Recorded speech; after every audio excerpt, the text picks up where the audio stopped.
Bismillahirrahmanirrahim. Assalamualaikum warahmatullahi wabarakatuh. Assalatu wassalamu ala asrafil anbiya'i wal mursalin Sayyidina Muhammadin wa ala alihi wa sahbihi ajma'in, amma ba'd. Perkenalkan, nama saya Muhammad Rizky dari HTN 2A. Di sini saya akan menjelaskan mengenai sejarah perkembangan bahasa Indonesia.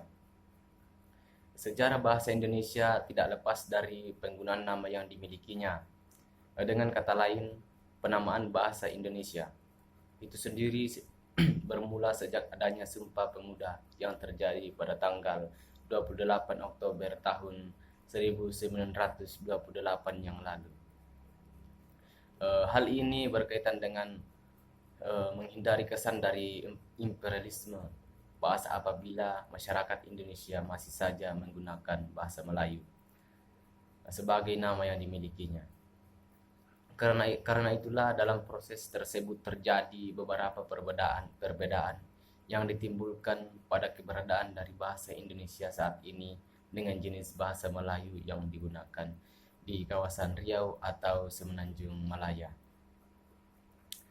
Hingga saat ini bahasa Indonesia sendiri dikenal sebagai kata-kata yang hidup dan tentunya banyak menghasilkan beragam kata baru. Baik itu berkaitan dengan proses penciptaan atau bahkan melalui sistem penyerapan dari bahasa asing serta bahasa daerah yang ada di sekitarnya.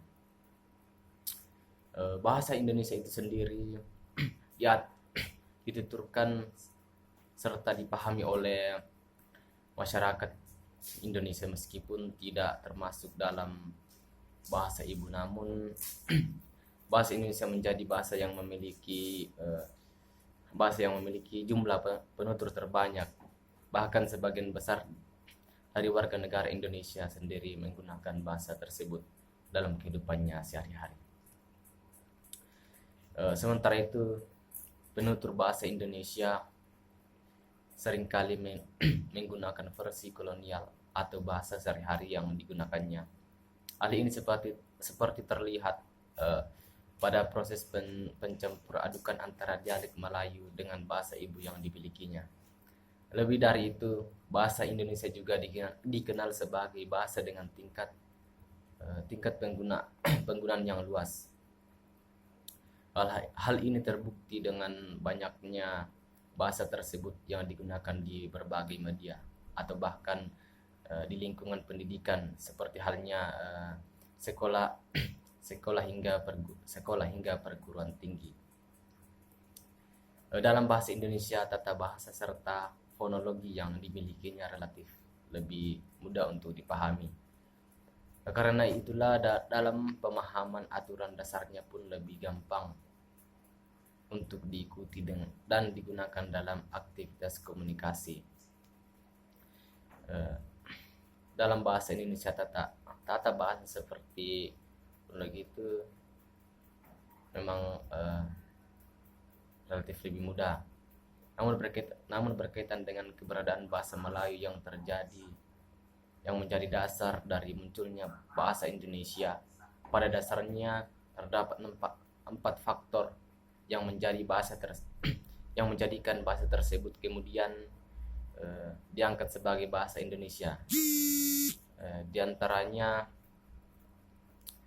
yang pertama, bahasa Melayu dikenal sebagai lingua franca untuk bahasa Indonesia, termasuk dalam bahasa perdagangan serta bahasa dalam sistem perhubungan. Sistem dalam bahasa Melayu itu sendiri terbilang sederhana. Karena itulah sangat mudah bagi masyarakat Indonesia untuk mengerti dan mempelajarinya. Kedua, berkaitan dengan penggunaan bahasa Melayu yang tidak menggunakan tingkatan dalam bahasa yang dimilikinya.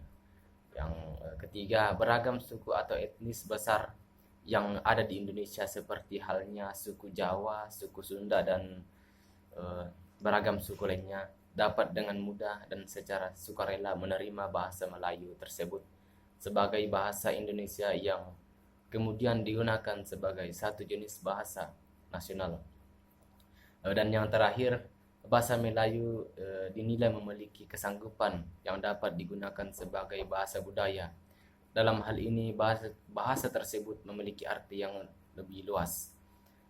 Mungkin itu saja yang dapat saya sampaikan tentang sejarah bahasa Indonesia itu sendiri. Kurang dan lebihnya mohon dimaafkan. Wabillahi taufiq walhidayah. Wassalamualaikum warahmatullahi wabarakatuh.